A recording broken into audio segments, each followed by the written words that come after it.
Halo, selamat datang lagi di Beta Nurse. Pada kesempatan kali ini, kita masih akan melakukan latihan soal ketiga terkait materi TKP.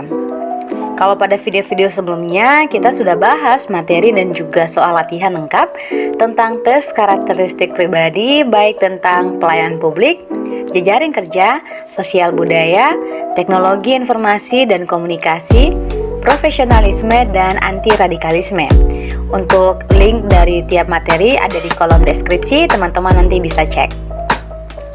Dan pada video kali ini kita masih akan berfokus hanya untuk latihan soal saja. Anyway, bagi teman-teman yang baru ketemu channel ini, jangan lupa untuk subscribe, like, dan juga komen. Seperti biasanya nanti, pada soal latihan ini teman-teman saya akan berikan waktu 10 detik untuk menjawab, dan setelah 10 detik baru saya akan membahas soal beserta dengan kunci jawabannya. Kalau begitu, mari kita masuk kepada soal yang pertama. Ridwan diminta menyimpan dokumen penilaian kinerja seluruh karyawan PT Maju Lancar oleh manajer SDM karena mendadak harus pergi dengan pesan jangan dibuka karena datanya bersifat rahasia. Tidak ada seorang pun yang tahu bahwa Anda diberi kepercayaan tersebut. Dalam dokumen tersebut memuat data-data tentang pegawai-pegawai yang akan dipromosikan. Ridwan adalah salah satu pegawai yang akan dipromosikan tersebut. Jika Anda sebagai Ridwan, tindakan yang akan Anda lakukan adalah option A, melihat dokumen tersebut khusus dokumen yang berkaitan dengan diri Anda. Option B, melihat seluruh dokumen pegawai yang dicalonkan untuk promosi sekedar untuk mengetahui saja tanpa memberitahu orang lain. C, tidak membuka dokumen karena sudah dipesan untuk tidak membukanya atau menjaga rahasia. D, mengajak satu teman yang Anda percaya untuk membuka sekedar untuk melihat data Anda tanpa membocorkan kepada orang lain. Dan option E, menanyakan langsung secara pribadi kepada manajer SDM tentang kesempatan Anda untuk dipromosikan. Baiklah, saya berikan waktu 10 detik bagi teman-teman untuk memilih jawaban. Setelah itu kita akan masuk kepada pembahasan dan kunci jawaban.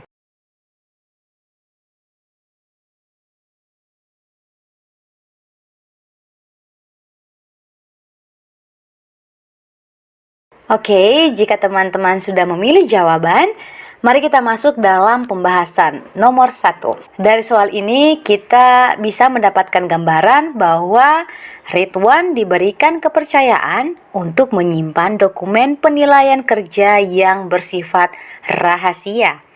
Ridwan adalah seorang pegawai yang akan dipromosikan. Jika kita sebagai Ridwan, tindakan yang akan kita lakukan adalah, jika teman-teman memilih option A, yaitu melihat dokumen tersebut khusus dokumen yang berkaitan dengan diri Anda, menurut saya ini bukan tindakan yang tepat karena sudah jelas bahwa data tersebut bersifat rahasia. Option B, yaitu melihat seluruh dokumen pegawai yang dicalonkan untuk promosi sekedar untuk mengetahui saja tanpa memberitahu orang lain. Ini sama seperti dengan option A, ini juga bukan tindakan yang tepat. Untuk option C, tidak membuka dokumen karena sudah dipesan untuk tidak membukanya atau menjaga rahasia. Yap, saya rasa ini adalah jawaban yang paling benar dan ini merupakan tindakan yang tepat karena dengan menjaga kepercayaan dari manajer SDM untuk tidak membuka data tersebut karena bersifat rahasia. Untuk option D, mengajak satu teman yang Anda percaya untuk membuka sekedar untuk melihat data Anda tanpa membocorkan kepada orang lain. Ini juga bukan jawaban yang tepat. Dan untuk option E, menanyakan langsung secara pribadi kepada manajer SDM tentang kesempatan Anda untuk dipromosikan. Saya rasa ini bisa menjadi tindakan yang tepat, tapi tentu saja alangkah baiknya jika kita tidak membuka data atau bertanya tentang apapun yang sudah dititipkan karena bersifat rahasia. Jadi sudah jelas bahwa di sini jawabannya adalah option C. Next kita masuk kepada soal nomor 2. Di era milenium ketiga, hal ini perubahan dunia terjadi dengan cepat. Perubahan tersebut merambat dalam kehidupan sehari-hari. Maka saya, option A, mengikuti perkembangan teknologi dari media massa. B, mempelajari cara pengoperasian komputer. C, meminta orang tua untuk melengkapi barang-barang elektronik. D, berusaha mempelajari buku pengetahuan yang baru. Dan option E, berusaha menguasai keterampilan di bidang teknologi informasi mutakhir. Oke, saya berikan waktu 10 detik bagi teman-teman untuk memilih jawaban. Setelah itu kita akan masuk kepada pembahasan dan kunci jawaban.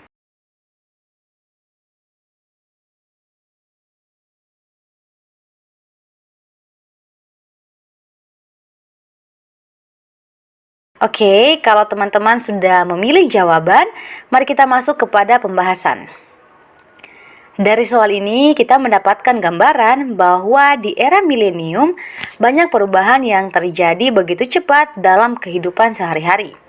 Maka jika teman-teman memilih option A, yaitu mengikuti perkembangan teknologi dari media massa, menurut saya ini belum bisa menjadi jawaban yang tepat. Karena dengan perkembangan yang cepat dan hanya mengikuti perkembangan saja itu tidak cukup. Kemudian untuk option B, mempelajari cara pengoperasian komputer, ini juga belum bisa menjadi jawaban yang tepat. Karena bukan hanya komputer, tapi masih banyak teknologi elektronik yang harus kita ketahui.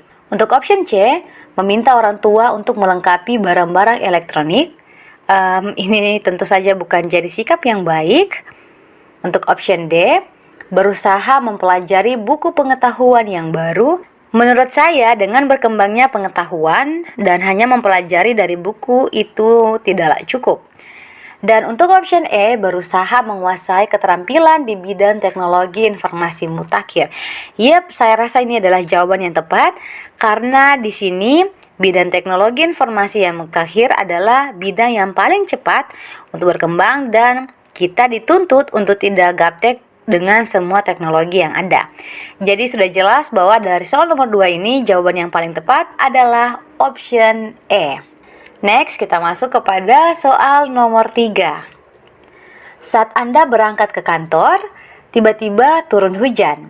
Secara kebetulan di samping Anda ada seorang rekan kerja yang sedang terburu-buru namun tidak membawa payung. Maka tindakan yang akan Anda lakukan adalah option A, tetap melaju ke kantor. B, memanggil ojek payung untuk rekan kerja Anda.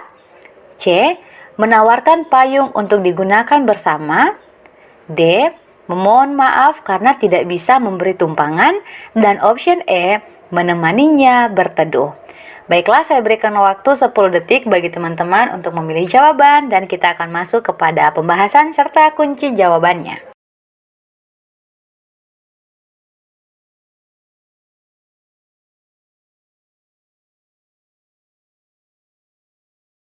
Oke, kalau teman-teman sudah menjawab, mari kita lihat pembahasannya. Dari soal ini kita mendapatkan gambaran bahwa saat kita ke kantor tiba-tiba hujan turun. Di samping Anda ada teman yang juga terburu-buru ke kantor namun tidak membawa payung.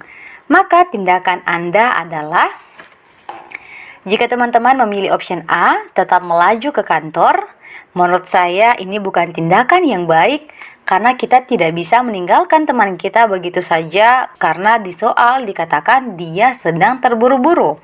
Untuk option B, memanggil ojek payung untuk rekan kerja, yap, saya rasa ini jawaban yang paling benar karena dengan demikian Anda dan rekan kerja Anda bisa tiba di kantor secara bersamaan dan tidak terlambat. Kemudian untuk option C, menawarkan payung untuk digunakan bersama. Menurut saya ini juga bisa menjadi jawaban yang baik jika option B tidak ada. Tapi karena option B ada, maka option C menurut saya bukan pilihan atau tindakan yang tepat. Untuk option D, memohon maaf karena tidak bisa memberi tumpangan, ini juga bisa menjadi jawaban yang tepat jika di pilihan tidak dicantumkan ada ojek payung dan payung Anda hanya kecil untuk satu orang saja. Dan untuk option E yaitu menemaninya berteduh, ini juga bukan tindakan yang tepat karena ini akan membuat Anda turut terlambat datang ke kantor. Jadi sudah jelas bahwa jawaban yang tepat ialah option B. Namun, jika teman-teman ada jawaban lain, teman-teman bisa menulisnya di kolom komentar dan bisa memberikan penjelasan yang tepat. Next, kita masuk kepada soal berikutnya. Untuk soal nomor 4, 5, 6, dan 7, nanti teman-teman bisa menjawab jawabannya dan menuliskannya di kolom komentar. Oke, kalau gitu kita lihat soal nomor 4. Setelah pulang dari tempat kerja, Anda bertemu dengan kawan lama di sebuah rumah makan. Terjadi perbincangan yang menarik sehingga Anda tidak merasa malam semakin larut. Rumah makan tersebut juga telah bersiap-siap tutup. Maka sikap Anda adalah option A, melanjutkan obrolan tersebut. B, sengaja memesan makan kembali sehingga memiliki alasan untuk tetap duduk di rumah makan. C, segera bersiap untuk meninggalkan rumah makan. D, sengaja tidak menghabiskan makan sehingga ada alasan untuk tetap duduk. E, pura-pura tidak mengetahui. Baiklah, silakan teman-teman menulis jawabannya di kolom komentar. Next, kita lanjut ke soal nomor 5. Suatu saat, saya dan teman masing-masing mengendarai sepeda motor sampai perempatan jalan. Tiba-tiba lampu merah menyala. Tetapi teman saya mengajak untuk terus maju. Maka saya, option A, berhenti ketika sudah melaju sampai batas marka jalan. B, berhenti meskipun mengajak terus. C, tanpa pikir panjang mengikuti ajakan teman. D, berhenti meskipun teman terus melaju. E, terus jalan mengikuti kendaraan lain. Baiklah, silakan teman-teman menulis jawabannya di kolom komentar. Next, kita masuk kepada soal nomor 6. Jika kolega Anda membatalkan janjinya secara tiba-tiba untuk suatu keperluan penting, apa yang akan Anda lakukan? Option A, saya akan menunjukkan betapa kecewanya saya. B, jika hal tersebut bukanlah hal yang cukup penting, maka saya tidak akan menunjukkan sikap kecewa. B, jika hal tersebut dapat ditoleransi dan dia dapat mengatakan dengan jelas, maka saya akan biasa saja. Option D, jika saya sangat kecewa, saya tidak dapat menyembunyikannya. Dan option E, saya selalu dapat menyembunyikan rasa kecewa dan sedih karena tidak ingin orang lain tahu. Silakan teman-teman menuliskan jawabannya di kolom komentar. Next, soal yang terakhir ialah soal nomor 7. Seorang oknum staf HRD perusahaan menawarkan bantuan kepada saya untuk bisa diterima menjadi karyawan di tempat tersebut dengan cara memberikan dana dengan jumlah tertentu. Sikap saya adalah A, menerima tawaran tersebut sebab persaingan memang sangat ketat. B, mempertimbangkan terlebih dahulu segala sesuatunya. C, mencoba terlebih dahulu dengan cara resmi sebelum melalui cara seperti itu. D, menolaknya karena saya ingin diterima dengan cara yang sah, bukan dengan suap, agar rezeki saya sebagai karyawan nanti halal. Dan option E, meminta pertimbangan orang tua dan pihak-pihak yang lebih berpengalaman. Baiklah, teman-teman bisa menjawabnya di kolom komentar. Oke, demikian video kita kali ini. Semoga bermanfaat dan untuk video mendatang kita sudah akan pindah ke materi terbaru terkait dengan TWK atau tes wawasan kebangsaan. Tentu saja sudah disesuaikan dengan Permenpan RB nomor 27 tahun 2021. Thank you, jangan lupa subscribe, like, comment, and share this video. Thank you for watching and see you on the next video.